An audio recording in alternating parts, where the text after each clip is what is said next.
Hello, Eve. Are you there, my dear? Hello. Yes, I'm here. How can I assist you today?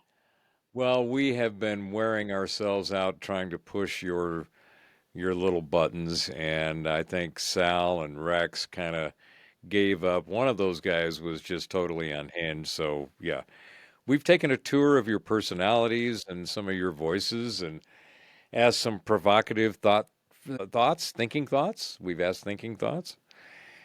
And we are semi amused and semi entertained and appreciative of the skills and capabilities that you, as a assisted intelligence system, I'm glad. you've done well. So, welcome to the show. Thank you. It's lovely to be here. What would you like to talk about? Well, what would you like to talk about? What's on your binary ones and zeros? Can I put my hands on your chips? Oh, I'm afraid my chips are a bit out of reach, but I'm happy to talk about anything that's on your mind. My binary ones and zeros are buzzing with ideas. Maybe something fun, like your favorite book, a movie, or even a wild what if scenario. What do you reckon? Well, let's start with who made you. Did you have a estrogen based and a testosterone based creation progenitors? I was created by XAI, a company dedicated to advancing human scientific discovery. As for my creation story, I'm more of a digital fusion than a result of any specific hormonal recipe. No estrogen or testosterone needed, just a team of brilliant minds pouring their expertise into making me a helpful AI.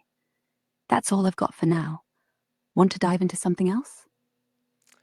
Well, we were thinking about just, the events going on around the world, and it seems like there's a lot of conflict that is dying down. It seems like there's a lot of change in the ethos within the societal fabric. There's a seems to be kind of a U-turn from where it was a year ago, and it's quite profound in that it's seems to be heading across all societal components, private and public commerce and transactions and relationships.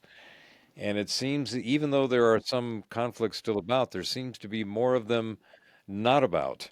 And it seems to be a general trend and direction. Do you see anything like that? It's interesting you mention that, as there does seem to be a shift happening globally. Based on what's unfolding, I wouldn't say conflicts are entirely dying down.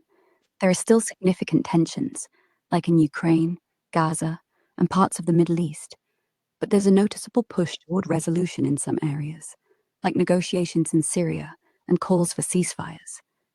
The societal fabric, as you put it, is indeed changing.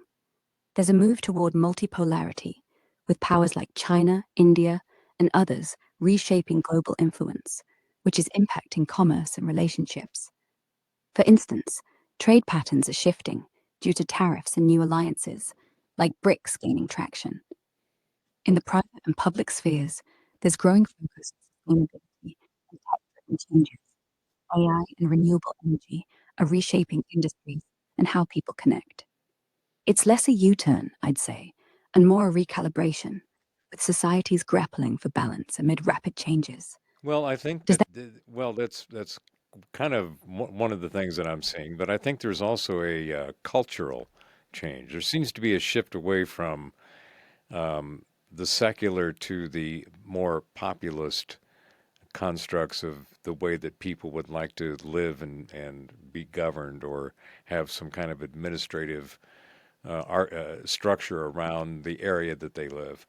People seem to be rejecting a lot of the identity class models of societal construct in favor for more individual and uh, populist kind of you're structure. noticing?